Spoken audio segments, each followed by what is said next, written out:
साथियों नमस्कार, मैं राज मीणा। साथियों इस वीडियो के माध्यम से मैं बात करने जा रहा हूं जो अभ्यर्थी राजस्थान कर्मचारी चयन बोर्ड की जो एलडीसी भर्ती है उसका परिणाम का इंतजार कर रहे हैं।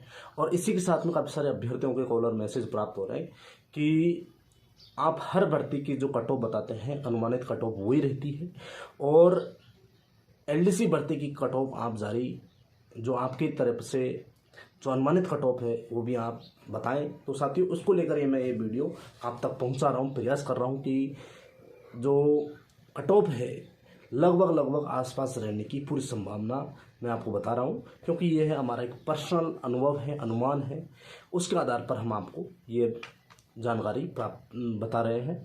तो साथियों बिना समय गवाए हुए सबसे पहले मैं बात कर लेता हूँ परिणाम को लेकर। साथियों आज राजस्थान कर्मचारी चयन बोर्ड के जो चेयरमैन महोदय हैं आलोक राज जी, उनसे मेरी बात हुई। उन्होंने बताया कि जो परिणाम है वो मैंने उनको कहा सर इसी सप्ताह में आप परिणाम जारी कर रहे हैं या नहीं कर रहे। तो साथियों उन्होंने कहा कि अभी हम इस स्थिति में नहीं हैं कि हम बता सकें कि परिणाम इसी सप्ताह में जारी होगा, और कंफर्म नहीं है कि परिणाम इसी सप्ताह में ही जारी हो सके। तो साथियों इसका मतलब यही है कि अभी श्योर नहीं हुआ है कि परिणाम आपका इसी सप्ताह में जारी होगा। हालांकि पूरी संभावना है कि कल आपका परिणाम जारी हो जाए, परंतु साथियों परिणाम अंतिम चरण में है, परिणाम जो तैयार किया जा रहा है, और हो सकता है कल ही जारी हो जाए। यदि जो परिणाम का जो कार्य है पूरा नहीं हो पाता है तो अगले वीक में शुरू में जारी कर दिया जाएगा, कोई दिक्कत नहीं है।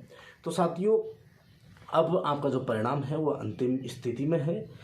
अब कट ऑफ को लेकर अभ्यर्थियों के जो सवाल हैं उसको भी मैं आपको क्लियर कर देता हूं। जो कट ऑफ है वो मेरे द्वारा बनाई गई है और अनुमानित कट ऑफ है वो।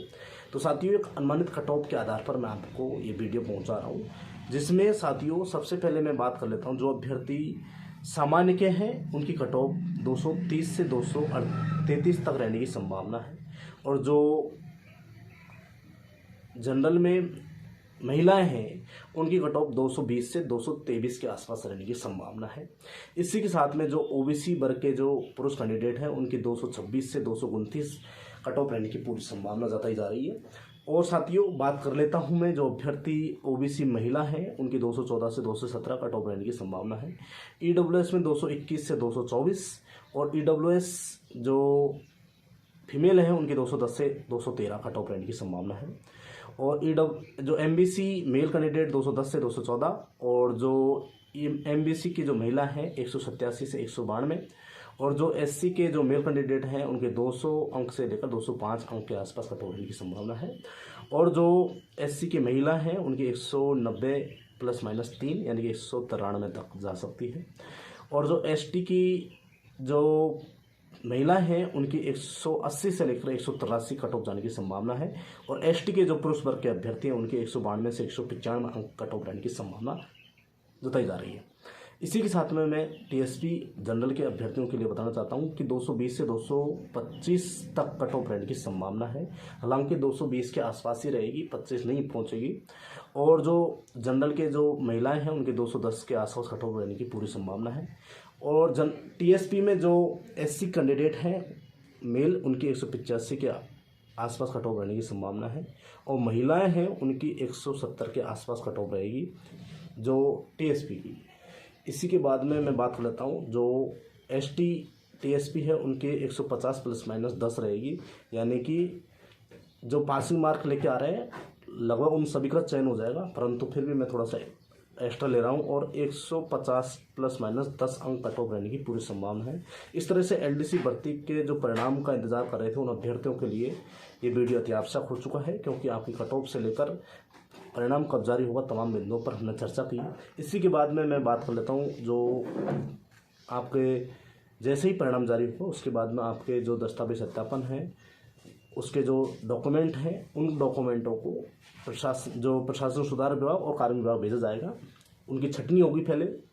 जिन अभ्यर्थियों का चयन जो सचिवालय में और आरपीएस में हुआ है उनके दस्तावेजों को अलग छाटा जाएगा, और जिनका अधीनस्थ विभागों में जिनका चयन होगा उनकी जो फॉर्म है वो अलग लिए जाएंगे। फिर उसके बाद में ये संबंधित जो रिक्रूटमेंट जिसने किया है उस डिपार्टमेंट को भेजे जाएंगे, प्रशासन सुधार विभाग और कार्य विभाग को। तो साथियों उसके बाद में यानी कि कम से कम अंतिम परिणाम जारी होने के कम से कम 1 माह बाद में नियुक्ति प्रक्रिया दी जाएगी।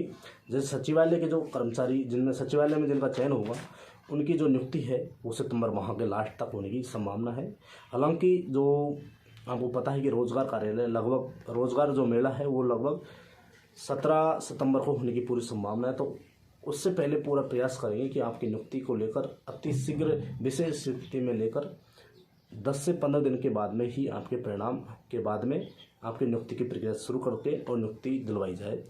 तो साथियों, जैसे ही परिणाम आएगा उसके बाद में हम प्रशासनिक सुधार विभाग के अधिकारियों से बात कर लेंगे। जैसे मेरी आज भी प्रशासनिक सुधार विभाग के अधिकारियों से बात हुई और जो अतिशीघ्र विभाग आवंटन से लेकर नियुक्ति तक पूरी प्रक्रिया को लेकर बात की। उन्होंने कहा कि आप आइए, हमसे मिल सकते हो कभी भी, और जो भी आपकी समस्याएं आएंगी हम उनका तुरंत समाधान करवाएंगे।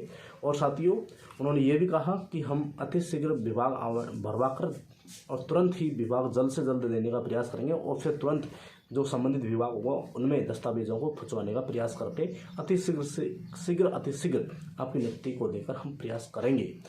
और हम सभी आपके साथ हैं, चाहे वो सचिवालय के कर्मचारी हो, जो सचिवालय संघ के पदाधिकारी हो, और हम सभी आपके साथ हैं, चाहे वो बेरोजगारों के यूनियन हो, चाहे कर्मचारियों के यूनियन हो, तमाम आपके साथ हैं। तो इसलिए आपको बिल्कुल घबराने की आवश्यकता नहीं है। एक अधीनस्थ विभागों के लिए मैं बैठा हुआ हूँ आपके लिए। अधीनस्थ विभाग के हर विभाग के अभ्यर्थियों के लिए कोई भी समस्या होगी तो सबसे पहले राधे मीणा आपके साथ खड़ा रहेगा। अधीनस्थ विभाग ही नहीं, आरपीएससी और सचिवालय के लिए भी सबसे पहले आपके साथ था और सबसे लास्ट तक भी आपके साथ रहेगा। चाहे बेटिंग से लेकर आगे तक अगली भर्ती तक भी आपके साथ रहेगा। जो इन अभ्यर्थियों का 1 गुणे में चयन होगा और फिर उसमें से आधे अभ्यर्थी फेल होंगे, ये बिल्कुल तय है। तो बेटिंग के लिए भी हम प्रयास करेंगे, तो इसलिए आप बिल्कुल घबराएं नहीं। जितना हमसे आपके लिए प्रयास होगा संभवतः ज़्यादा से ज़्यादा प्रयास करने की कोशिश करेंगे। Thank you. जय हिंद, जय भारत।